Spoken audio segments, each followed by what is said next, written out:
Avec vous sur Sud Radio pour le 10h midi avec Éric Revel, éditorialiste, directeur de la chaîne Azur TV. Bonjour Éric. Bonjour Valérie. Patrick Vignal, député LREM de l'Hérault, le retour. Bonjour.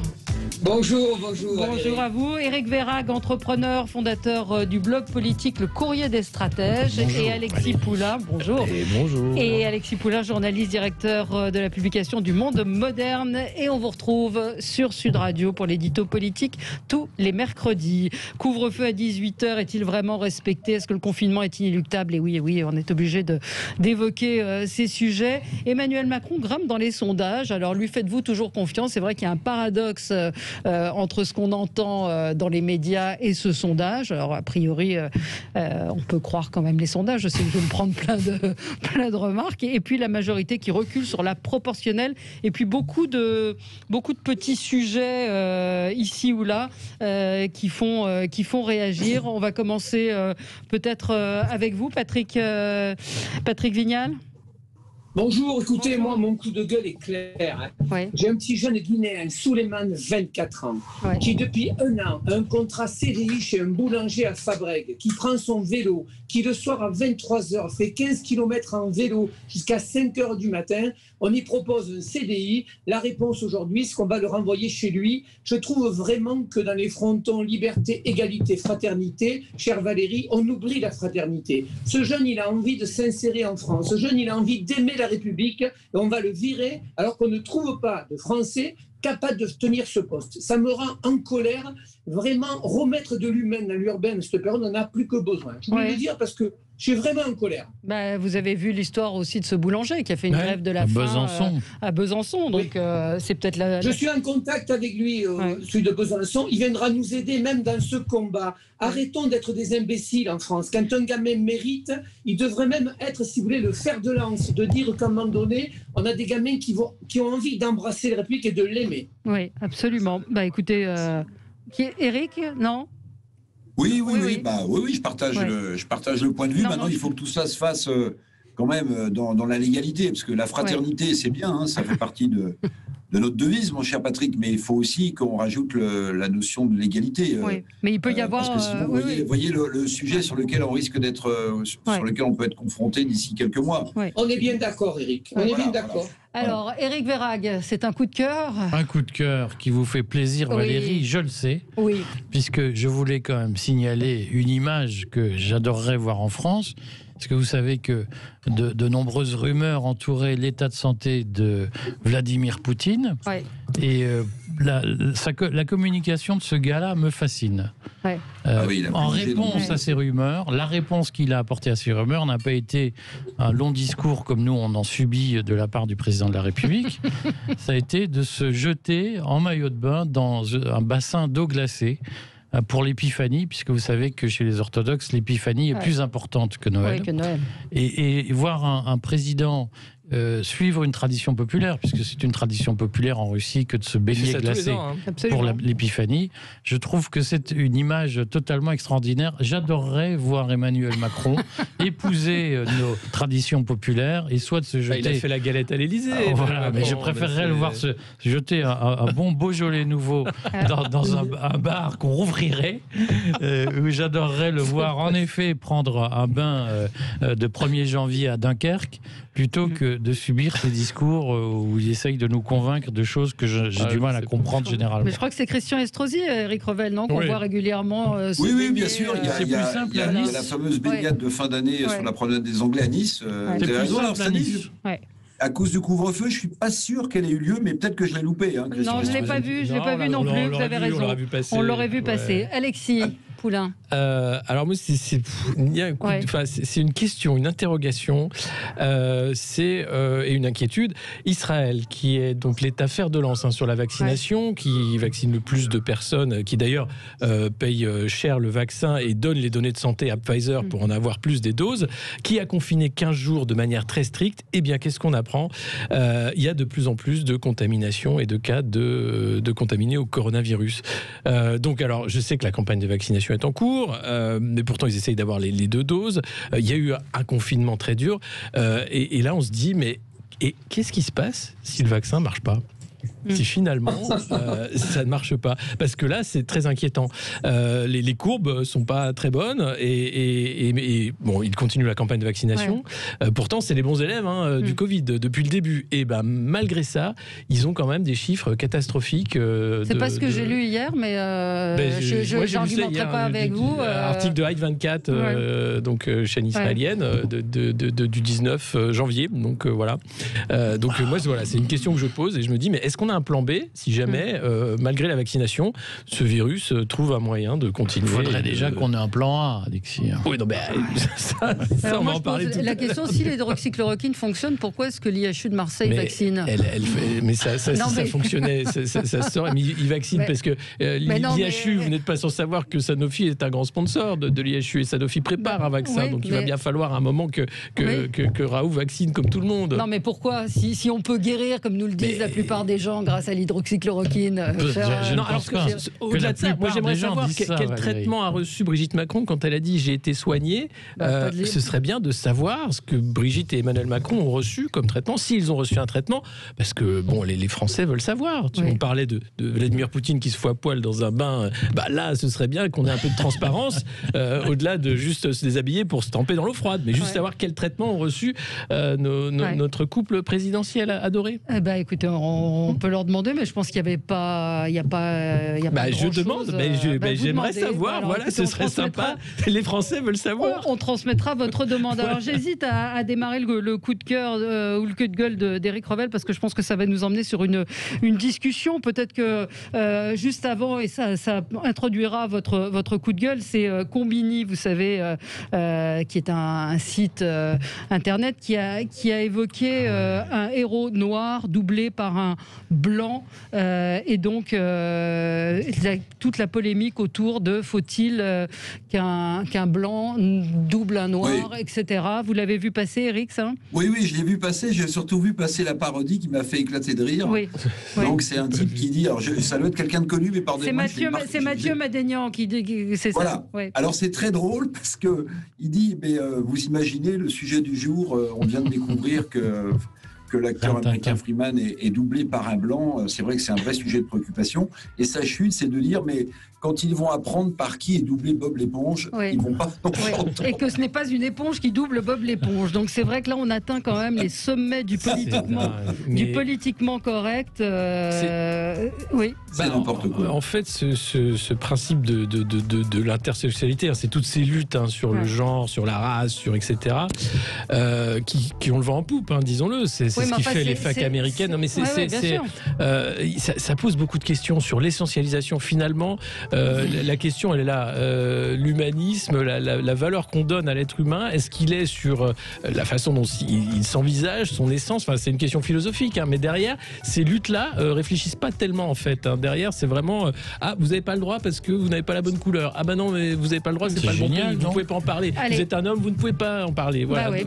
Ça va rejoindre un petit peu, parce que c'est aussi la tyrannie des réseaux sociaux, la tyrannie des minorités. Avec le dessin de Gorse, c'est ça, c'est votre sujet. On y revient dans un instant. Tout de suite. Avec vous sur Sud Radio pour le 10h midi, et nous commentons l'actualité avec Éric Revel, éditorialiste, directeur de la chaîne Azur TV. Vous le retrouvez également pour l'édito Écho les jeudis et vendredis sur Sud Radio. Patrick Vignal, député LREM de l'Hérault. Éric Verhaeghe, entrepreneur et fondateur du blog politique Le Courrier des Stratèges. Et Alexis Poulain, journaliste, directeur, on n'a que des directeurs aujourd'hui, de la publication du Monde Moderne. Et l'édito politique, c'est sur Sud Radio tous les mercredis matins dans la matinale. On va parler de la cote de popularité de Macron.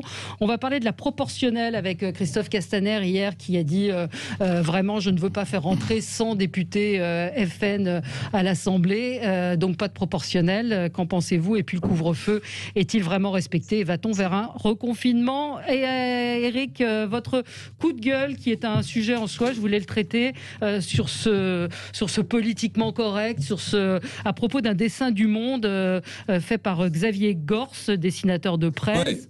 Je vous laisse évoquer ce qui s'est passé hier. Alors j'aurais beaucoup de choses à dire aussi sur ce que refuse Castaner, la proportionnelle. Mais on va en parler. Ça me dépasse, mais bon. Sur le dessin, je ne vais même pas m'apesantir sur le dessin, si vous voulez. On s'en fout. Si le Monde le publie, c'est qu'ils ont réfléchi et que donc le dessin n'est pas si scandaleux. Mais je ne vais même pas m'apesantir là-dessus. Je ne vais pas m'apesantir sur l'origine, je vais m'appesantir sur les conséquences. Et là, ça dit beaucoup de choses. En fait, ce dessin, on est pour, on est contre, on le trouve maladroit, on le trouve exagéré, on le trouve stupide, on le trouve indécent, très bien. Mais le plus important pour moi, c'est qu'on vient d'assister à une passation de pouvoir entre les réseaux sociaux, l'éditorial sur le digital et la presse écrite.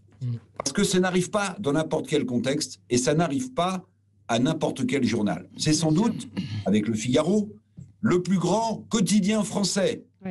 Veuve Mairie, Liberté d'expression, le grand quotidien du soir de centre-gauche vient de céder à la pression des réseaux sociaux. La polémique a enflé sur les réseaux sociaux et la toute-puissance du Monde, le journal, a fait une inflexion devant la réprobation sur les réseaux sociaux. Et pourquoi c'est, à mon avis, important ? Parce que ça prouve que les réseaux sociaux, aujourd'hui, donnent le là éditorial, donnent les bons points sur la liberté et la non-liberté d'expression, et que les institutions, comme celle du Monde, sont obligées de mettre les deux genoux à terre. Et ça rejoint, pour moi, dans un autre domaine, ce qui s'était passé avec Trump et la censure de Twitter. Là aussi, ce n'est plus le pouvoir politique, quel qu'il soit, quels que soient ses dérapages, mais un pouvoir politique élu quand même, qui peut bomber le torse et en imposer aux entreprises. Ce sont bien les entreprises qui décident de faire taire le pouvoir politique. Pour moi, ce sont deux phénomènes qui ont les mêmes conséquences, c'est-à-dire en réalité une passation de pouvoir entre les politiques, l'éditorial classique de la presse écrite et les réseaux sociaux, qui sont non seulement incontournables, mais qui font la loi. Qui font la loi. Peut-être quand même rappeler le dessin. On peut, effectivement, vous l'avez dit, le trouver drôle, pas drôle. On passe à autre chose, on tourne la page, mais on ne se... et tous ces gens qui se sont plaints, effectivement, et même Le Monde, donc ne sont plus Charlie, puisqu'on n'est pas Charlie que dans un sens, on l'est jusqu'au bout. Le dessin disait, Xavier Gorce dessine des pingouins. Si j'ai été abusé par le demi-frère adoptif de la compagne de mon père transgenre devenue ma mère, est-ce un inceste ? Voilà, donc là, on a tous les lobbies qui se sont mis en place.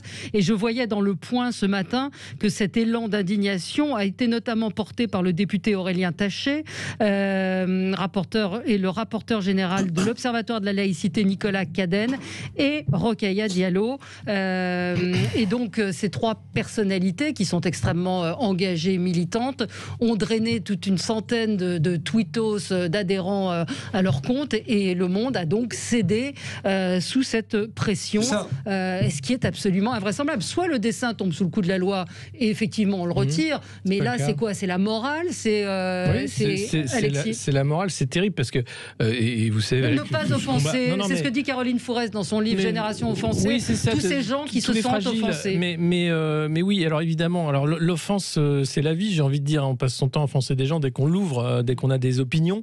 La politique c'est offensant aussi, la démocratie aussi c'est offensant, la loi du plus fort finalement, oh là là mon Dieu, la majorité c'est offensant pour la minorité aussi.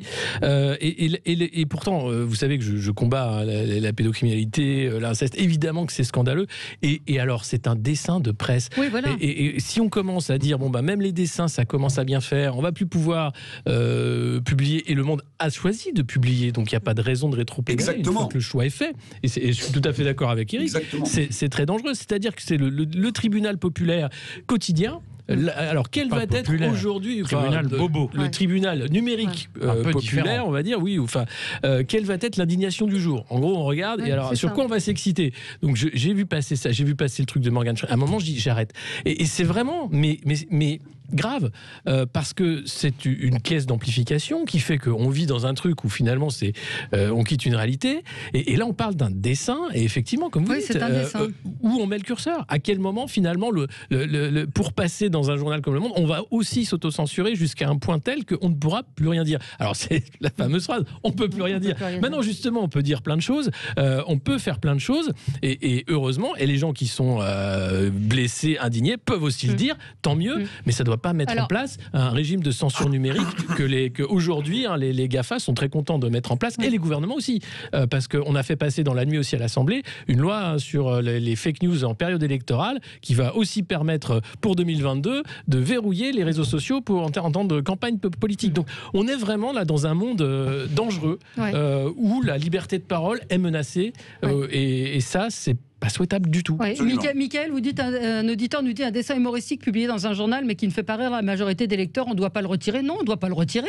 Je veux dire, si ça vous fait pas rire, vous tournez la page, c'est un choix éditorial. C'est quoi la limite? C'est que après... Mais Valérie, votre comparaison était très bonne. Il y a plein de dessins dans Charlie Hebdo qui m'ont jamais fait rire, qui m'ont même parfois scandalisé. Oui, mais enfin... Vous voyez ce que je veux dire? C'est pas pour autant que Charlie a modifié sa ligne éditoriale, fût-ce au prix du sang des gens qui ont été tués. Moi, je trouve ça absolument scandaleux ce qui s'est passé. Je suis d'accord avec vous. C'est que le directeur de la rédaction du Monde, c'est un précédent. Il faut que le directeur de la rédaction du Monde s'explique. J'espère que la Société des journalistes du Monde, qui est tellement prompt à monter au créneau pour défendre sa liberté d'expression face à ses actionnaires ou face à d'autres pressions, va demander au directeur de la rédaction de s'expliquer sur ce fait qui est un fait majeur.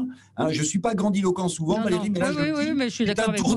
C'est un tournant. On assiste à un tournant. Il ne s'agit pas de n'importe quelle publication. Il s'agit du Monde. C'est ce qu'a dit Xavier Gors. Il s'est expliqué sur le dessin. Il a dit que le Monde avait fait une erreur en retirant le dessin et en présentant ses excuses. Voilà. Xavier Gors a accordé une interview au Point et il dit je travaille au Monde depuis 18 ans, je n'ai jamais eu de dessin censuré, j'ai toujours bénéficié d'une très grande liberté. Et il dit à travers ce dessin, il évoque les notions d'inceste, de violence sexuelle, mais que c'est un crime et qu'en aucun cas il ne les légitime. J'ai un auditeur qui me dit vous êtes tous morts de rire. Moi le dessin m'a pas fait rire, je l'ai trouvé, le dessin, la phrase est très, ça a déjà été fait 100 fois, j'ai trouvé ça sans intérêt, mais vous vous rendez compte, je m'adresse à Michael en particulier qui est assez virulent en disant qu'on défend les élites. Non, on défend pas les élites. Je veux dire, c'est un dessin, c'est comme Charlie Hebdo. Oui, rappelez-vous de ce que disaient les survivants de Charlie Hebdo. Valérie, il faut quand même préciser que Le Monde n'est pas un service public, c'est une entreprise de presse, et que l'essentiel des lecteurs du Monde, c'est des bobos qui adorent la tyrannie des minorités, et depuis des années, Le Monde est le porte-parole de ces gens qui veulent instaurer un ordre moral en France. Alors qu'un patron de presse dise « Merde, j'ai fait une connerie parce que je publie un dessin qui va à l'encontre de ce que mes lecteurs attendent », moi, ça ne me choque pas. Le gars, il faut bien qu'il gagne sans son lectorat. Ce qu'il faut dire, et moi je pense qu'il n'y a pas de censure, il y a une réalité, il y a un voile qui est déchiré tout à coup sur ce qui se passe. C'est que tous ces gens qui depuis des années nous disent « abat l'homophobie, abat l'islamophobie » sont en réalité des petits dictateurs en puissance qui ne supportent pas la liberté d'expression. Et aujourd'hui, qu'est-ce qu'on voit? C'est que Le Monde, qui est le porte-parole de ce courant de centre-gauche, comme a dit ce courant bobo, ce courant des élites moralisatrices, il est aujourd'hui prisonnier de son lectorat, qui ne supporte pas le moindre trait d'humour, et qui aujourd'hui est obligé de dire « Ah bah oui, voilà, même nous ne pouvons plus nous exprimer, parce que nos lecteurs nous interdisent d'être libres. » On doit marquer une pause. Patrick Vignal, vous nous direz ce que vous en pensez. On a un auditeur qui s'appelle Soucoupe OVNI Volante, et il dit « Il est drôle ce dessin, personne n'a répondu à la question qu'il pose du coup. » Voilà, bon, ça c'était on pourrait y répondre d'ailleurs. Allez, on se retrouve dans un instant, à tout de suite. Avec vous sur Sud Radio, décidément, pour le 10h midi. On est ensemble avec vous pour commenter l'actualité. Alors, Patrick Vignal, on ne vous a pas entendu sur le sujet qu'on évoquait, donc de cette censure. Il n'y a pas d'autre mot du dessin de Xavier Gors, un dessin qui faisait référence à l'inceste et qui a été retiré par la direction du Monde. Qu'en pensez-vous ? Moi, je le déplore aussi parce qu'aujourd'hui, en fait, qui c'est qui gouverne? Est-ce que le politique, aujourd'hui, a encore une latitude pour réenchanter la société? Désolé de vous le dire, mais les réseaux sociaux, les lobbies ont tellement pris de place que le politique a du mal à changer cette société. J'ai un exemple précis. Après les événements dramatiques à Lunel, avec le Club de la presse d'Occitanie et 30 journalistes, on a voulu travailler sur la théorie du complot. Et j'ai organisé à Montpellier, avec le Club de la presse, on a mis une grande corde, on avait pris 6 services civiques, des étudiants, et je leur ai posé une question simple. J'ai dit, voilà, vous avez la rivière de la vérité, à gauche les médias, les journalistes, qui vérifient leurs sources, et à droite les réseaux sociaux. Les 6 jeunes se sont mis du côté des réseaux sociaux. Voilà l'état de la France aujourd'hui. Et nous, les politiques, on doit avoir aussi du courage. On ne doit pas être toujours à se cantonner. C'est marrant que vous ayez mis à gauche les journalistes, c'est drôle. Comment C'est marrant que vous ayez mis à gauche les journalistes. C'est vérifié. Ouais. Non, Eric, c'était gauche ou droite, c'était pas le souci. C'était pour vous montrer qu'on a une génération de jeunes aujourd'hui qui sont contaminés par les réseaux sociaux. Et on a le vrai débat aussi des campagnes politiques. Ouais. On va plus sur les marchés, on va plus taper les portes, on voit plus les gens les yeux dans les yeux. Ça se passe sur Twitter et Facebook. Et j'oublie nos amis russes qui sont capables aussi avec des algorithmes de faire élire des gens. C'est ça qui est compliqué aujourd'hui. Donc on demande aux politiques d'avoir du courage. Moi je pense que la rédaction du Monde n'aurait pas dû retirer. Par contre, j'aimerais quand même un coup de chapeau à Camille Kouchner. Moi j'aimerais qu'il n'y ait plus de prescription pour ces salopards qui violent leurs enfants ou leurs petits-enfants. C'est cela la réponse du dessin. Si le dessin il nous sert à changer, si le dessin il nous permet d'avoir un numéro sur l'inceste, alors il sera aussi intéressant de l'avoir gardé. Oui, il faut aller au-delà du numéro, parce que des numéros, on en a eu un paquet, ça n'a pas changé grand-chose. Mais c'est vrai qu'on a évoqué hier cette grande libération de la parole sur les réseaux sociaux. Il y a eu près de 100 000 tweets, je crois, maintenant, de gens qui ont raconté, qui ont parlé de l'inceste. Et il est temps de sortir des commissions et des numéros verts pour que la loi commence déjà par être appliquée. C'est un petit peu ce qu'on disait hier. Juste évoquer, alors un peu dans le même esprit, c'est-à-dire je donne des leçons mais je ne me les applique pas. Lilian Thuram a été invitée en Alsace à venir s'exprimer devant 20 000 euros. Voilà, devant. Alors vous me spoilez. Vous me spoilez. Non, je suis le marché des conférenciers, voilà. C'est pour ça. Et donc nous avons donc Lilian Thuram qui a effectivement été invitée à Strasbourg pour venir parler devant une classe. Thuram a dit oui, mais ce sera 20 000 euros. Voilà. Donc pour une intervention d'1h30, la note est vraiment paru trop salée aux élus alsaciens qui ont expliqué à l'ex-footballeur l'esprit, je vous lis l'article, de la démarche auprès des jeunes. Ils ont proposé 1 500 euros tout frais payés, mais la réponse a été niette. Donc pas à ce prix-là, il ne se lève pas.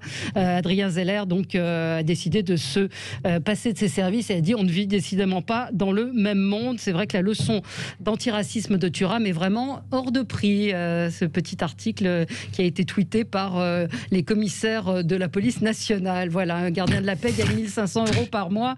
Thuram, 20 000 pour la conférence d'1h30. Vous l'aviez vu évidemment, Eric? Oui, je l'avais vu. Alors, ce qui m'étonne, c'est qu'il n'y a pas grand monde qui en ait parlé quand même de cette petite affaire. Alors, c'est pas grand-chose. On peut se dire, Monsieur Thuram évoluant dans des sphères footballistiques tellement élevées, il avait un salaire tellement élevé qu'il pensait peut-être que le SMIC était à 20 000 euros en France. C'est possible. Mais je fais attention à ce que je dis parce que, voilà, je vais peut-être être censuré, si vous voulez. Mais enfin, sur quelle planète vit-il ? Vivent ces joueurs de football tellement fortunés qui pensent qu'ils vont venir parler de leur cause avec 20 000 euros à la clé. Enfin, dans une école, dans une école, c'est pas devant des chefs d'entreprise ou voilà. Donc ou au Qatar. Voilà, donc effectivement, donneur de leçons et en même temps, ça se monnaie. Fred nous dit pourquoi se battre pour Charlie Hebdo et ensuite interdire la diffusion d'un dessin dans un autre journal. Ce qui se passe contre la liberté d'expression est inquiétant à tout point de vue. C'est tout à fait exact. Si on commençait par autre chose que le virus, ça semblait vous inspirer, Eric, la proportionnelle, la majorité qui recule. D'ailleurs, c'est votre tweet qui m'a alerté sur ce sujet. Donc la réforme qui devait apporter une dose de proportionnelle au scrutin législatif n'aura pas lieu. Pourtant, c'était une promesse de campagne de François Bayrou qui s'était rallié à Emmanuel Macron, mais donc on ne peut pas modifier un scrutin. Et Christophe Castaner, hier, a dit l'ancrage territorial est utile et je ne suis pas favorable à l'idée de faire rentrer 100 députés RN au Parlement. Éric, vous avez été saisi par cette déclaration. Oui, j'ai été saisi par cette déclaration. Bon, on ne peut pas dire que Castaner ait une analyse politique extrêmement fine. Hein. Je vous rappelle que dans la région, là, il avait, par exemple, ils avaient fusionné des listes aux dernières régionales. Et ça a été un peu compliqué et on en voit encore les aspects aujourd'hui. Mais c'est pas tellement ça le sujet. Le sujet, c'est on est dans un contexte, me semble-t-il, assez explosif en France. On a une contestation sociale qui monte parce qu'on a une crise sociale qui monte. Bien. Je me projette. On sait que Emmanuel Macron, par des prises de position, donne l'impression, mon cher Patrick, de tout faire pour se retrouver face à Marine Le Pen au second tour. Bien. Admettons que Macron l'emporte sur Marine Le Pen. Bien. Marine Le Pen fera peut-être 41-42%. Le sujet, c'est le suivant. Vous avez, après la présidentielle, toujours dans notre belle 5e République, des élections législatives. Imaginez que Marine Le Pen fasse 42-43% et se retrouve avec ses traditionnels 3 ou 4 députés. Ce n'est pas un jugement de valeur, hein, c'est un constat. Alors là, je m'interroge, parce que je me dis, que va-t-il se passer? Le contexte social étant bouillonnant, le contexte politique d'après ces élections présidentielles ne va faire que renforcer le ressentiment de l'électorat de Madame Le Pen. Et du coup, si on n'a pas, vous savez, le petit bit audio sur la cocotte minute qui permet à la vapeur de s'échapper, c'est-à-dire de faire rentrer en réalité des députés à l'Assemblée nationale qui soient Rassemblement national, eh bien, on risque peut-être, je ne le souhaite pas, mais on risque peut-être de se retrouver devant une situation où finalement, on pourra juxtaposer les images du Capitole et celles de l'Assemblée nationale. Ouais. Parce qu'on peut avoir, après ces élections, une vraie pression populaire. Ouais. François Mitterrand, qui était pour beaucoup un type peu fréquentable, mais qui était un expert politique, hein, la façon dont il a fait le programme commun pour étouffer le Parti communiste français, on s'en souvient pour les plus anciens. Mais qu'est-ce qu'il a fait, François Mitterrand? En fait, il avait mis une dose de proportionnelle et il avait permis justement, le grand socialiste, vous savez, celui qui avait fait le nom de la gauche, il avait permis, alors il faudra regarder, je ne sais pas si c'était 80 ou 100 députés du Front National à l'époque, de rentrer à l'Assemblée nationale. Et qu'est-ce qu'il a prouvé par l'absurde, finalement, François Mitterrand, en faisant rentrer ses députés Front National à l'Assemblée nationale? Il a prouvé qu'ils ne servaient plus à grand-chose, qu'ils ne pouvaient pas à eux seuls modifier le cours de l'histoire. Mais ça a permis de déclencher cette soupape, en fait, devant la montée à l'époque du Front National. Aujourd'hui, il n'y a plus que 4 députés Rassemblement national. Tout ça pour dire que M. Castaner devrait se méfier parce qu'il incarne une forme de répression lorsqu'il était au ministère de l'Intérieur. Et avec cette déclaration, il va incarner à lui seul, si elle est suivie, le fait qu'on n'aura pas cette soupape qui permettra à la vapeur de la cocotte minute populaire et politique de s'échapper. Et puis, qui est-il pour dire je ne suis pas favorable à l'idée de faire rentrer 100 députés RN au Parlement? Dans ce cas-là, c'est le président du groupe, non supprimons les élections dans ce cas-là. Déjà, il n'y aura peut-être pas d'élections régionales ni départementales. Regardez les déclarations de M. Debré qui disait que oui, l'exécutif voulait annuler les régionales et les repousser après la présidentielle. Regardez tout ce qui est fait pour censurer la parole sur les réseaux sociaux. Cette loi, justement, d'exception pour les fake news en termes de campagne électorale, la loi Avia. Regardez la façon dont elle n'est pas passée, la loi Avia. Elle n'est pas passée, mais ils essayent de la remettre sur le tapis, vous inquiétez pas. Regardez maintenant des députés issus anciennement de la majorité qui veulent mettre le vote par correspondance, qui avait été annulé à l'époque parce qu'il y avait trop de fraude. Regardez tout ce qui est en train d'être fait par des gens qui privatisent la République et la démocratie pour leur seul bien personnel. Il n'y a plus de bien commun. La déclaration de Castaner, c'est-à-dire il ne se cache même plus. Oui, il n'est pas d'accord que finalement l'Assemblée soit représentative. C'est le gouvernement du peuple par le peuple, la République. C'est pas le gouvernement par des amateurs fiers du peuple qui n'en peut plus, qui n'est pas représenté. Sans compter l'abstention, sans compter le vote blanc qui n'est pas pris en compte. Et là, on veut même pas mettre en place la proportionnelle pour qu'enfin, à l'Assemblée nationale, on ait... Conditions et éligibilité sur bouyguestelecom.fr. Miel onctueux. Cette idée-là ne passe plus. Et ce que Patrick doit comprendre, c'est que l'idée qu'un député est là pour rendre la société heureuse, mais c'est une idée qui n'est plus acceptée par les citoyens éduqués que nous sommes. Mais vous êtes un dangereux anarchiste. Et le fond, c'est qu'aujourd'hui, notre sujet, c'est de passer d'une démocratie représentative à une démocratie directe. Active. Et c'est sûr qu'en crachant sur les réseaux sociaux, lieu où les gens s'expriment, on ne va pas y arriver. Et je pense que le problème est là. On a tous bien compris qu'aujourd'hui, la haine des réseaux sociaux que vous véhiculez, elle est d'abord perçue comme une concurrence vis-à-vis du pouvoir. Mais le sujet, c'est que le vrai pouvoir, on l'a confié à des représentants, à des élus, par défaut, parce qu'on ne pouvait pas exercer le pouvoir démocratique autrement. Mais aujourd'hui, la technologie a remplacé ce défaut. Et donc, l'idée d'avoir des députés qui nous représentent est quelque chose qui, de toute façon, dans les 50 ans, sera une idée morte. Alors, on peut faire des combats d'arrière-garde, debout sur le frein comme un village gaulois d'élus qu'on est, à penser qu'on est meilleur que les simples citoyens. Mais c'est un combat perdu d'avance, et ce n'est que du temps perdu. Ouais.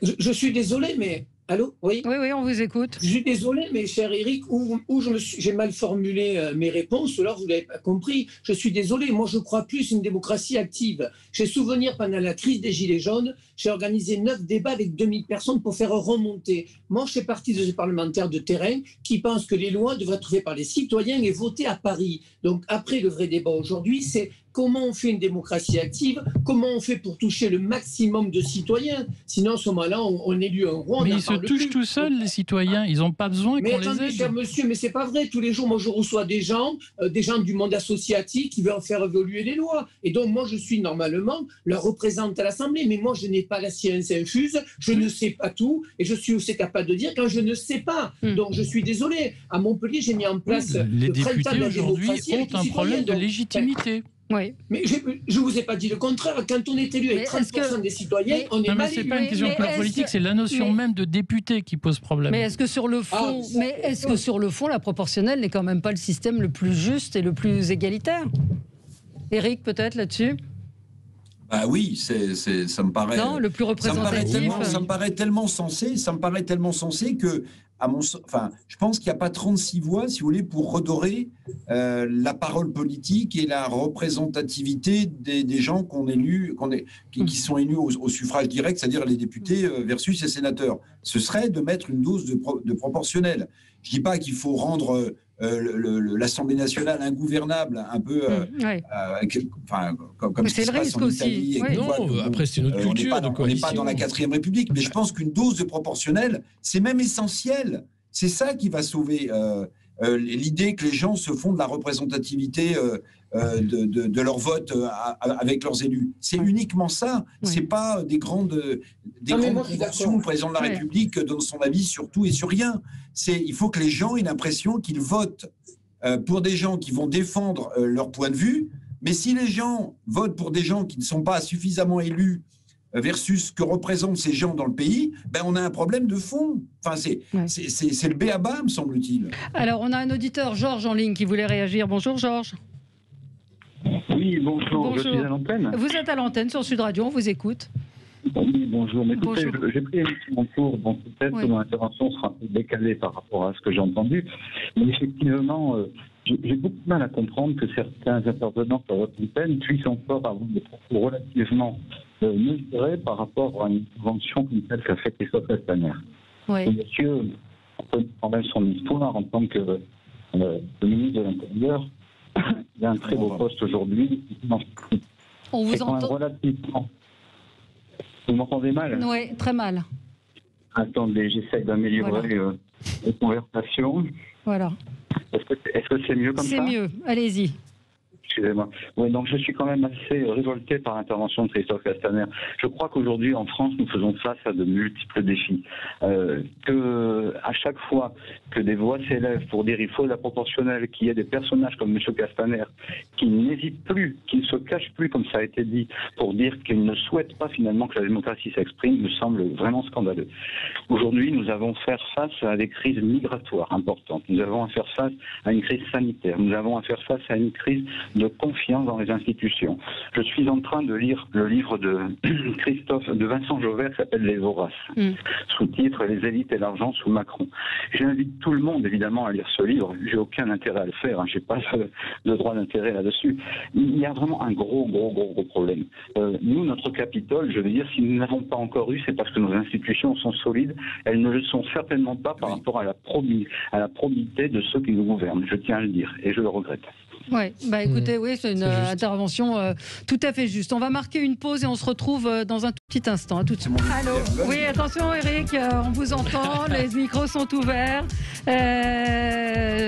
On est ensemble jusqu'à midi, on commente l'actualité, on a parlé de la proportionnelle. C'est vrai que ce sont des sujets qui changent un peu de ce mono-sujet qu'est le Covid. On nous dit que nous risquons d'être reconfinés, que le couvre-feu à partir de 18h ne suffira peut-être pas à indiquer la reprise de l'épidémie. Alors Éric Vérac, vous aviez tweeté que vous ne respecteriez pas le confinement, le couvre-feu, c'est vrai ou pas ? Oui.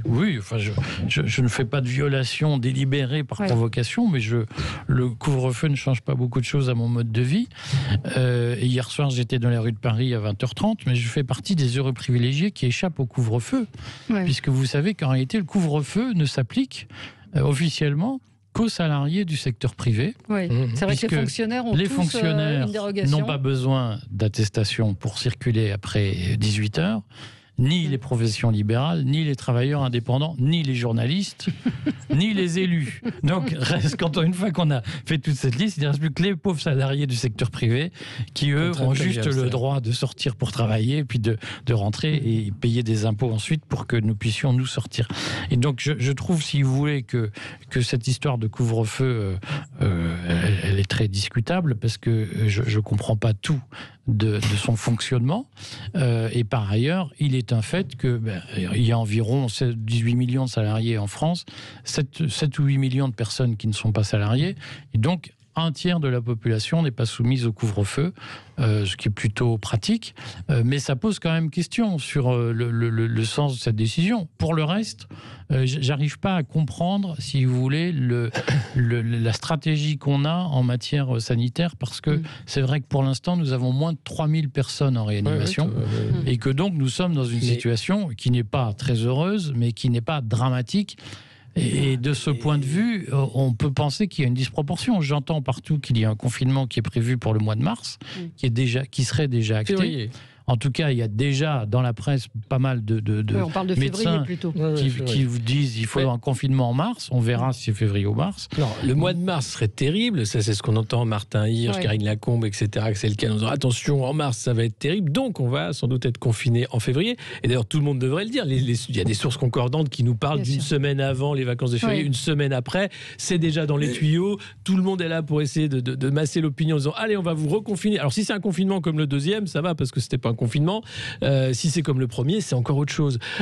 Mais tout ça, effectivement, avec des chiffres qui sont pas terribles. Il n'y a pas d'engorgement des services d'urgence. Il y a aussi l'inquiétude quand même de savoir que les chiffres sur lesquels se basent les politiques pour décider sont des chiffres faux. Nice Matin qui dit quand même qu'entre les chiffres des hôpitaux et les chiffres des ARS, vous avez un écart du simple au double. Donc si le tableau de bord pour faire les algorithmes, pour nous traiter comme des hamsters, nous dit de rentrer à la niche, attention, il y a du virus partout, c'est des chiffres faux, je vois pas comment on peut tolérer ça. Alors il faudrait un audit général pour savoir si on est vraiment en train de se fier à des fous qui sont en train de faire des projections qui n'ont aucun sens sur des chiffres qui sont bidons, avec des tests qui sont pas sûrs, et un vaccin qui n'a pas encore donné toute son intensité pour voir si ça fonctionne. C'était mon coup de gueule du début avec Israël. On nage en plein délire. Et moi, ce qui m'inquiète, j'ai l'impression d'être seul dans le désert, c'est de voir que tout le monde accepte ce délire. Que finalement, c'est normal, qu'il faudrait effectivement se confiner, qu'il faudrait continuer de casser des secteurs entiers de l'économie, la restauration, le théâtre, la culture, l'événementiel, enfin, tout ça foutu en l'air parce qu'il y a des faux chiffres, parce qu'il y a des mecs qui ont décidé qu'il fallait qu'on reste dans nos cages. Lundi ou mardi, un médecin du Grand Est qui nous a appelé aussi pour nous dire qu'il y avait une réalité dans les hôpitaux. Mais il y a une réalité. Le virus, il existe. Maintenant, ce qu'on en fait, le bénéfice-risque de ces idioties sanitaires qui n'en sont pas d'ailleurs, c'est des idioties liberticides, à un moment, il va peut-être falloir faire le pour et le contre. Parce que quand on va se retrouver en septembre avec toutes les faillites, avec les gens qui ont eu le chômage partiel et qui seront au chômage direct et qu'il n'y aura plus rien derrière, il n'y a plus de filet de sécurité, une dette explosive qu'on ne remboursera pas, grand Dieu, comme je ne vois pas comment, là, il faudra qu'on m'explique comment on fait si en plus, en septembre, les chiffres ne sont pas bons et il faut encore reconfiner. Ça ne marchera plus. Je crois que là ça ne peut plus marcher. Éric Revel.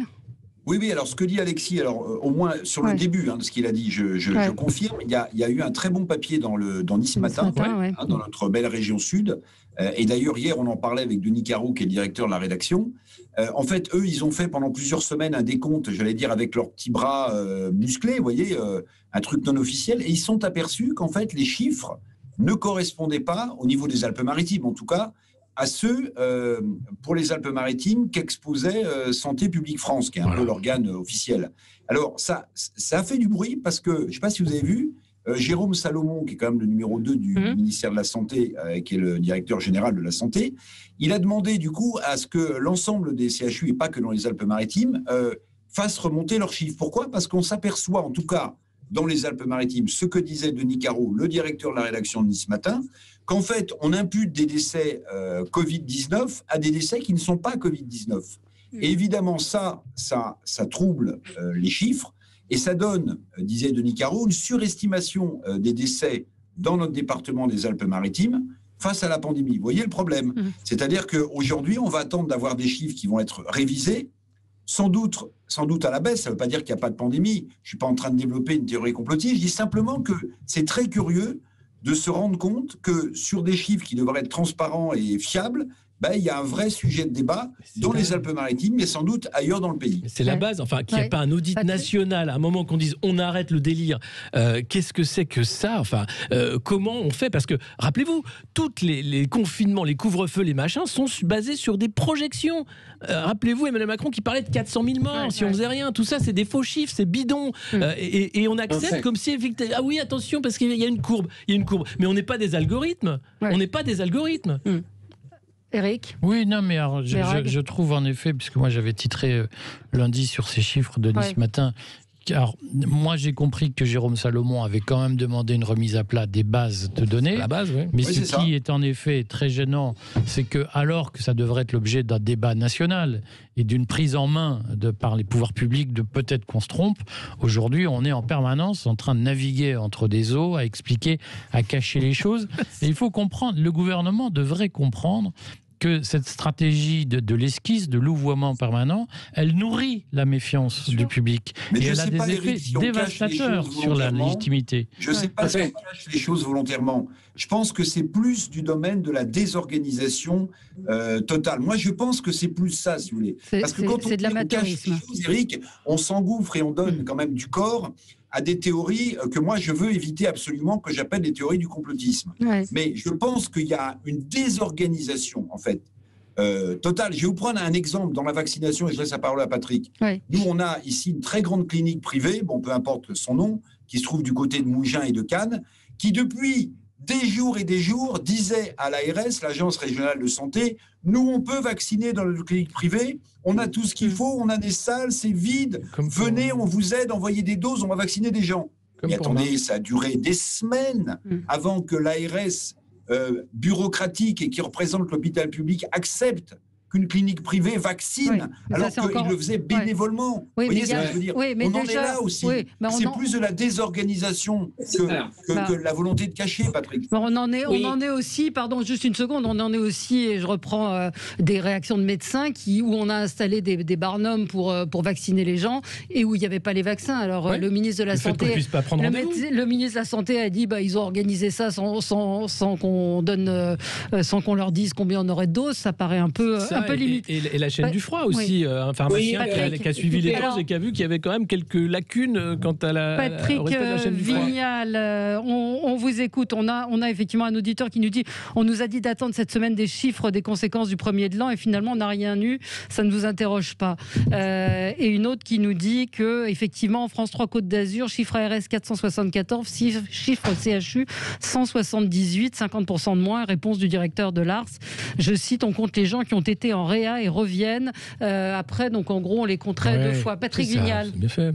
Écoutez, moi je pense qu'il faut faire preuve de beaucoup d'humilité. Personne n'a les bonnes solutions. On essaie d'avoir les moins mauvaises. Ce que disait Éric Greveil, il a raison. On a un système politico-administratif qui passe plus de temps à se protéger que d'être au service des citoyens. Il serait temps de laisser la vitalité des territoires. L'exemple d'Éric à Nice, je l'ai à Montpellier aussi. En fait, on a besoin un peu de décentraliser. Et c'est vrai que ce n'est pas facile en ce moment. Moi, j'ai fait une tribune qui s'appelle « Sonnons la charge contre le virus » en disant qu'au mois de janvier, ce qui m'intéressait, c'est d'aller convaincre les indécis. C'est 30% de Français qui sont indécis sur le vaccin, et cette peur, elle est légitime auprès des Français. Et c'est vrai que plus on alimente à un moment donné, si vous voulez, des décisions, bien sûr c'est compliqué de faire vacciner, oui. Olivier Véran a décidé début janvier de prendre du temps et de la pédagogie pour aller convaincre les gens. Je pense que c'était une erreur. Il faut qu'on soit aujourd'hui, si vous voulez, dans cette guerre, de dire aux gens, nous devons aller vers la vaccination. Et après, effectivement, ces vaccins, c'est compliqué. Vous devez, c'est votre généraliste qui va vous donner le consentement. Il faut qu'on profite de l'énergie de votre généraliste, de votre infirmier, de la clinique privée, de l'hôpital. Mais c'est le vrai débat en France. On travaille en silo en France. On a des administrations qui ne se parlent pas. On ne sait pas faire ça. Et vous savez, ça va être le cas après la crise, parce qu'elle va être plus dure après la crise. Et Alexis Poulet le disait, les bars, les restaurants, la culture, les salles de sport, si on n'est pas capable de changer de logiciel de fonctionnement entre le citoyen, l'administration et la sphère politique, ça sera très compliqué. Mais on n'en est pas capable.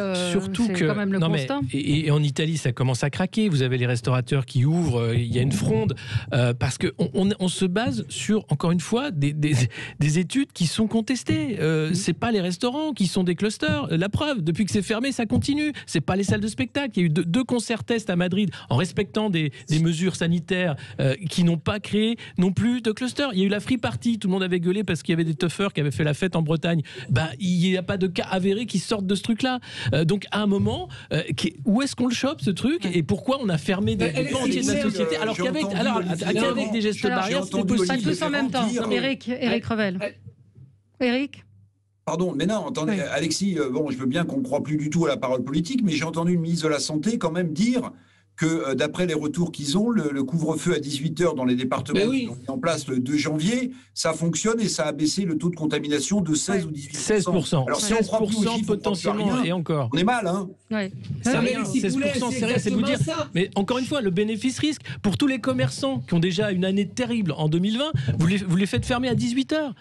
Comment vous voulez qu'ils s'en sortent ? Alexis Poulain, quand on vous écoute alors, qu'est-ce qu'il faut faire en fait ? Vous savez ce qu'il faut faire ? Alors je vais vous le dire, c'est très simple. Il y a une stratégie à mettre en place qui est... laissez-moi parler, vous me posez la question, qu'est-ce qu'il faut faire ? Vous avez beaucoup parlé, laissez-moi vous répondre. Allez-y. Vous posez la question, vous faites la réponse. Allez-y. Non mais franchement, Alexis Poulain, quand je vous écoute, je me dis, mais allez, c'est bon, hein, je vais tout lâcher, je vais prendre une corde et je vais me suspendre. Mais pas du tout. Au contraire, je demande aux gens de vivre, c'est tout l'inverse. Attendez. Là, vous voyez, vous pouvez vous pendre avec ça si vous voulez. C'est ça. Il y a plein de gens qui se pendent grâce à ça. Vous ne savez pas si le vaccin va marcher. Vous dites que vous ne croyez plus à la médecine. Vous croyez non, je crois en la médecine, je crois en la vaccination. Je crois, et vous savez quoi ? Et je crois qu'il faut avoir une stratégie d'éradication du virus. Mais ça, c'est autre chose.